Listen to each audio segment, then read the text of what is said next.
Running a business can really feel confusing sometimes because we tend to think of it as one big mess, one big brain map or spider web of tasks and processes and leads and marketing that all should happen at once. However, business is actually linear. It happens as a conveyor belt.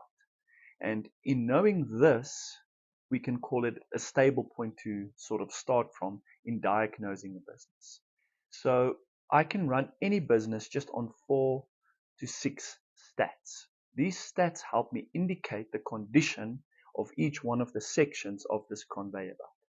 Now, the first thing that's important to note is that when you run a business in this format, we tend to think of it, no, but my business is unique. My business is an online business. My business is brick and mortar. My business is retail. All these businesses have the same thing in common. All of them have public and clients and jobs and processes. And the way we measure these processes in terms of production units, we can determine the condition and diagnose any business. Thereby, we can handle any business. So, how would we do this? The first thing to know is I want to know how many new public that are interested in my business have I collected. So, what does this mean? We have the general public in the world. This would be people that don't know your business. They have no clue who you are. They might be your clients, but they don't know you yet. This is not our public. This is the broad and general public. Then we have what we call a interested public. This is a person that is now interested in my business. He's come across me somewhere through my various promotions, my outreaches, etc. And now he's interested in doing business with me. So that would be step one. Let's measure how many new interested public I have accumulated per period of time. This might be per week or per month. The second and very important stat we have is a sales stat. This is where we want to measure not only has our marketing been successful as in the previous stat, but in this stat I'm measuring how many sales am I able to generate. So this would be signed purchase orders. This is really the end goal of a salesperson, to get pen on paper and sign a deal. Now, some deals aren't physically signed. It could be a online purchase, it could be a retail store purchase, but it's the same thing. I'm completing a transaction and then I'm sending this up lines or down the conveyor belt to the next department or section of this business where we want to track it. So that would be signed purchase orders. The next one is a financial stat, and this one I'm looking at income over outgo. Now, this is a very important stat. It's actually two stats, but I overlay them on top of each other. So I want to see the difference between my income going up and how much cash I have at hand, and I want to see the outgo I'm responsible for in the same period. So usually in my business, I measure it per month. A good business will measure this per week.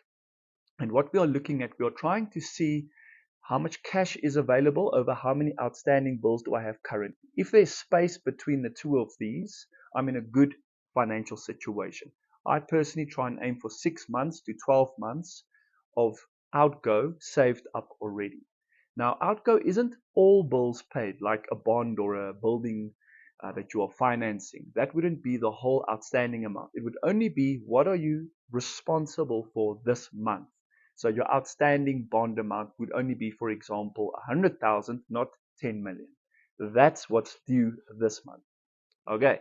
And then the cash I've got at hand would include my reserves as well as all the cash I've collected in that said month.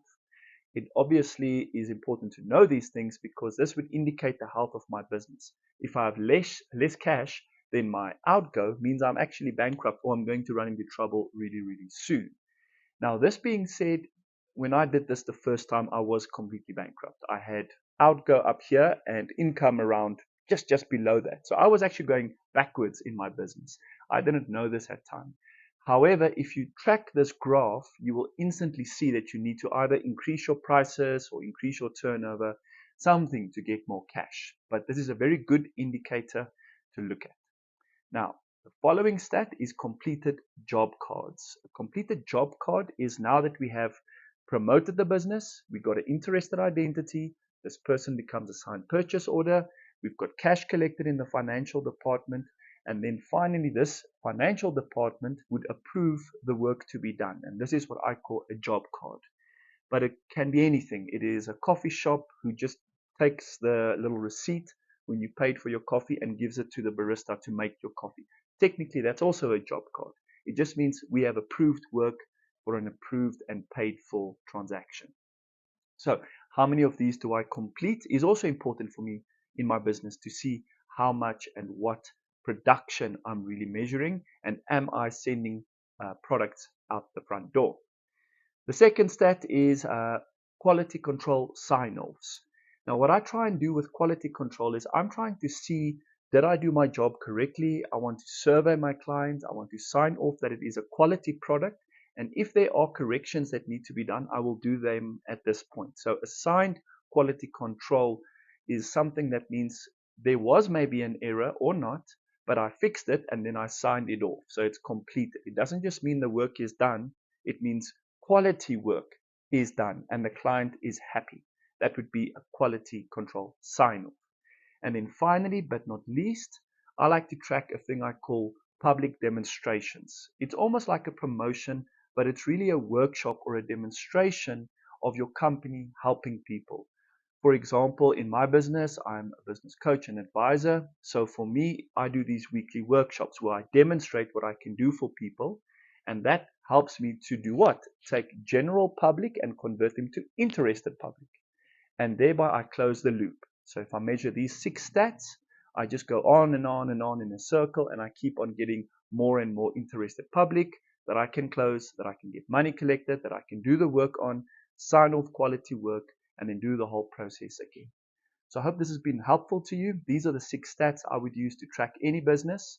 And I hope that you can at least try and attempt to implement these in your business, because I know when I implemented them in my business, my graphs and stats really did go up significantly. So until I see you again, cheers for now.